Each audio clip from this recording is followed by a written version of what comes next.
চাঁপাইনবাবগঞ্জের নাচলে বাংলাদেশ জাতীয়তাবাদী দল বিএনপির জাতীয় নির্বাহী কমিটির শিল্প ও বাণিজ্য বিষয়ক সহসম্পাদক ও সাবেক এমপি আমিনুল ইসলামের বিরুদ্ধে হামলা ও জমি দখলের অভিযোগ উঠেছে।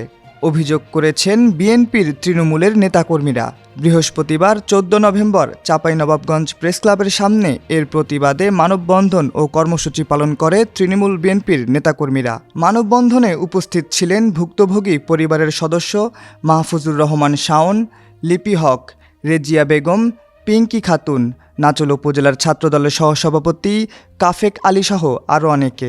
মানববন্ধনে বক্তারা বলেন, নাচল উপজেলার জামতলা বাজারে 2018 সালে 25 শতক জমি ক্রয় করেন এলাকার প্রবাসী তারিক আলম ও সাবিনা আলম।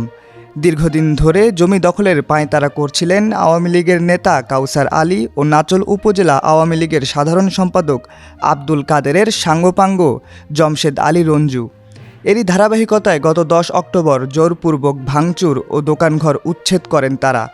বাধা দিতে গেলে নারীদের ওপরও হামলা চালানো হয়। মানববন্ধনে বক্তারা আরও বলেন, 10 মাস আগে একইভাবে জোরপূর্বক উচ্ছেদ করা হয়েছিল।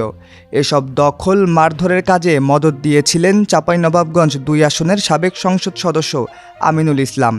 ভাঙচুর ও দখলের পর এখনও নানারকমভাবে ভয়ভীতি ও হুমকি দিচ্ছে আওয়ামী লীগের নেতা কাউসার আলী ও তার লোকজন। পাশাপাশি সাবেক এমপি আমিনুল ইসলামের লোকজন থানায় গিয়ে জোরপূর্বক মিথ্যা মামলা দায়ের করেছেন।